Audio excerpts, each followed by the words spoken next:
जेके आज़ाद आहिनि उहे सभु ये खुशियूं मल्हाईंदा आहिनि ऐं अक्सर पूरे मुल्क जे अंदरि ख़ुशी ख़ुशी हूंदो आहे पर हाणे टाइम मुख़्तसर आहे हाणे 2 मिंट में मां तव्हांखे ॿुधायां त पाकिस्तान जेॾीमहिल आज़ाद थियो 14 अगस्त जो ॾियारो हुयो ऐं पाकिस्तान ऐं इंडिया पाण में अलॻि अलॻि थी विया भारत अलॻि थी वियो पाकिस्तान आज़ाद थी वियो अंग्रेज़नि जे हथ मां चंबे मां निकिरी वियो मुस्लमान सभु आज़ाद थी विया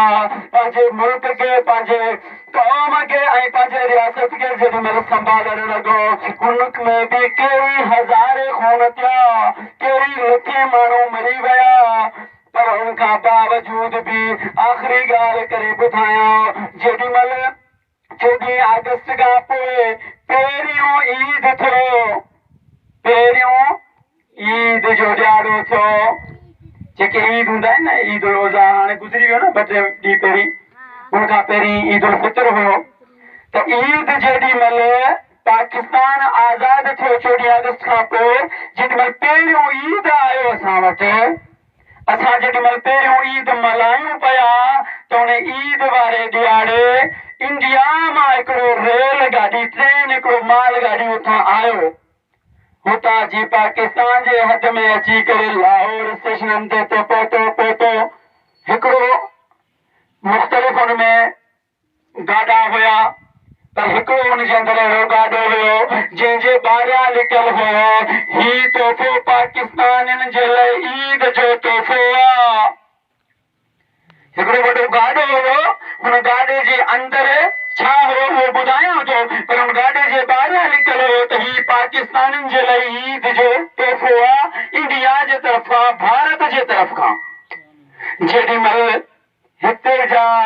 पाकिस्तानी तुंहिंजा मुंहिंजा भेण भाउ मरिजी जल उन ट्रेन खे घुरी आया त ख़बर पियो उन गाॾे जे जेके ॿाहिरियां इहो लिखियल हुयो पर हिन गाॾे जे अंदरि असांजा उते जे मुस्लमाननि जा मासूम ॿारनि जा गर्दन कटे करे हुन गाॾे में उछलाया हुया ऐं असांजे तुंहिंजे मुंहिंजे भेण भाउ ऐं मुस्लमाननि जा छातियूं कटे करे हुन गाॾे में उछलाया हुया हुन गाॾे जे अंदरि में खोड़ सारा ढेर लॻल हुया जेके ॿारनि ऐं मुस्लमाननि जा नंढड़नि मासूमनि जा नादाननि जा जन्नतनि जा शहीद करे उन्हनि खे हुननि जा गर्दन अलॻि करे हुन गाॾे में लोड कया हुआ ऐं हुते जे असांजे मुस्लमान भेण अम्मा जी जलनि जा छातियूं कटे करे उहे बि हिन गाॾे में उछलाया हुया पोइ ईद जो तोहफ़ो लिखी ॿाहिरियां गाॾे जो असांजे मुल्क पाकिस्तान मोकिलिया हुया जेॾीमहिल पाकिस्तान में इहो ट्रेन आयो सभु फिरियासीं पाकिस्तानी असांजा भाउ भेण जेॾीमहिल इहो हालत ॾिसी करे केतिरो ॾुख आयो हूंदो केतिरो सदमे जी ॻाल्हि आहे केतिरी तकलीफ़ जी ॻाल्हि आहे ओ मुंहिंजा प्यारा दोस्तो